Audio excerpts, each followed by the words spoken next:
आज जो है आज का टॉपिक है परजीविता या पैरासिटिज्म। बहुत से ऐसे जंतु हैं जो कि परजीवी हैं। कैसे हैं? परजीवी हैं।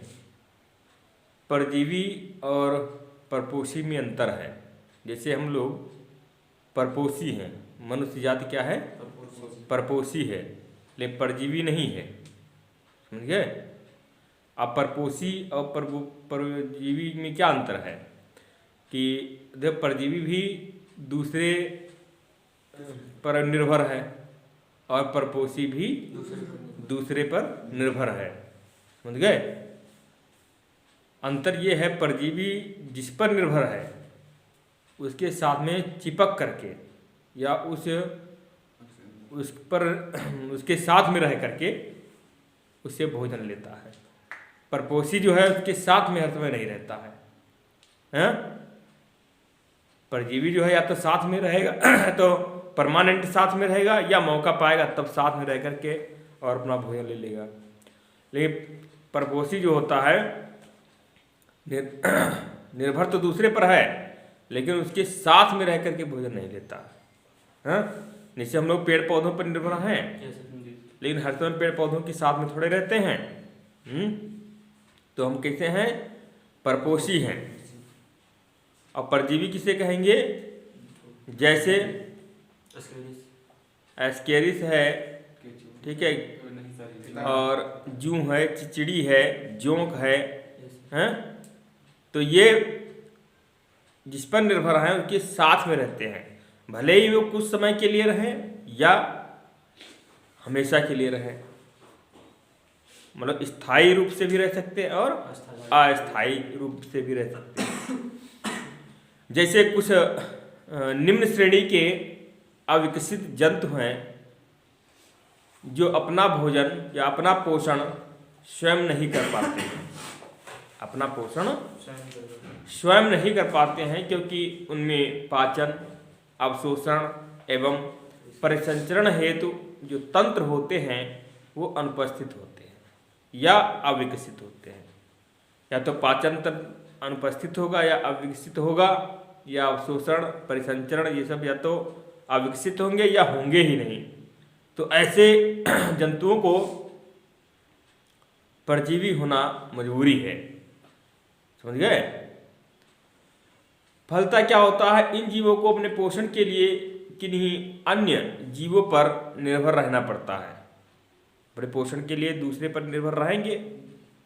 ऐसे जीवों को जिन्हें पोषण के लिए किन्हीं अन्य जीवों पर निर्भर रहना पड़ता है, ऐसे जंतुओं को क्या कहते हैं? परजीवी जंतु कहते हैं। और ये परजीवी जंतु जिस पर निर्भर रहते हैं उसको कोई लाभ नहीं पहुंचाते हैं। समझ गए? जिन जंतुओं पर निर्भर रहेंगे, जिन जंतुओं से अपना भोजन लेंगे, उसको कोई भी लाभ नहीं पहुंचाते हैं। ठीक है? तो ऐसे जंतुओं को क्या कहते हैं? परजीवी कहते हैं।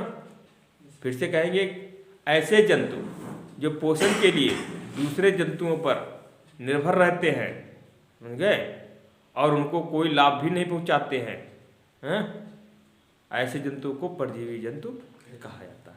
अगर ये लाभ पहुंचाना शुरू कर दें तो क्या कहलाएगा? सहजीवी कहलाएगा। समझ गए?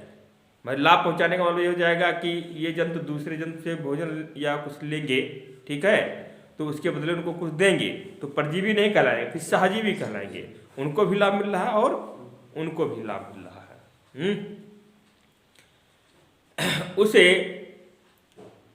उन परजीवियों को क्या कहा जाता है? आतिथेय कहा जाता है, या ऐसे जंतुओं पर जो जिन पर निर्भर रहते हैं, उनको आतिथेय कहते हैं या पोषद कहते हैं या होस्ट कहते हैं। समझ गए?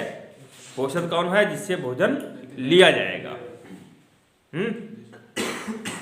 परजीवी तथा आतिथेय या होस्ट। परजीवी समझ गए हो, जो दूसरे पर निर्भर रहेंगे, ठीक है। आतिथेय जिन पर निर्भर रहेंगे, क्यों? पोषद या होस्ट हैं। तो परजीवी तथा होस्ट या आतिथेय के संबंध में या संबंध को क्या कहते हैं? परजीविता कहते हैं। समझ गए? परजीवी और आतिथेय के संबंध को परजीविता कहते हैं। आतिथेय समझ गए, जिन पर निर्भर है। स्पष्ट है कि इस संबंध में परजीवी लाभ में रहता है, परजीवी हमेशा लाभ में रहता है, अब पोषक जो होता है वो घाटे में रहता है। परजीवियों में प्रायः क्या होता है, पाचन है, श्वसन है, कंकाल है एवं परिवहन अंगों का अभाव होता है। और यदि होते भी हैं तो कैसे होते हैं, अविकसित होते हैं, क्योंकि अपने जीवन यापन के लिए इन्हें तैयार तथा पचा हुआ भोजन या खाद्य पदार्थ मिलता है। परजीवियों को पचा हुआ या जो है तैयार खाद्य पदार्थ मिलता है, इनको खाने के लिए किसी प्रकार का संघर्ष नहीं करना पड़ता है। संघर्ष में इतना करना पड़ता है कि वहाँ तक कैसे पहुँचा जाए, उस जंतु तक कैसे पहुँचा जाए। पहुँचने के बाद उनको जो है किसी प्रकार के भोजन के लिए कोई भी संघर्ष करना नहीं पड़ता है।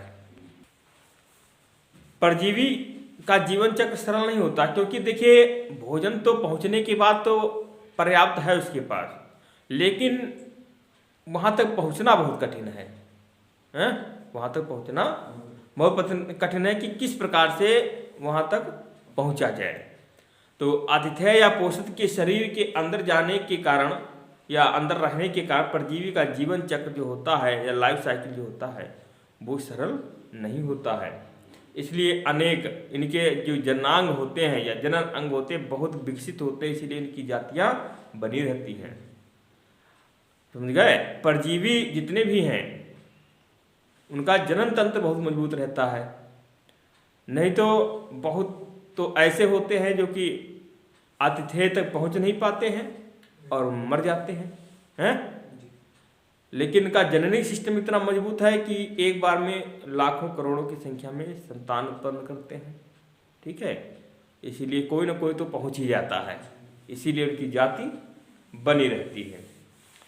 अर्थात इसमें संतति की उत्पत्ति भी अधिक संख्या में होती है, जिससे इनके शिशु और अंडों के अधिक संख्या में नष्ट होने पर भी वंश प्रसार जो है बने रहने में किसी प्रकार की बाधा नहीं रहती है। जितने भी परजीवी हैं समझ गए, उनमें जननी सिस्टम बहुत ही मजबूत रहता है। अगर जननी सिस्टम मजबूत नहीं है तो वो परजीवी या उनकी जातियां नष्ट भी हो गई हैं, विलुप्त हो गई हैं। अब परजीवियों का वर्गीकरण देखते हैं। परजीवी कितने प्रकार के होते हैं।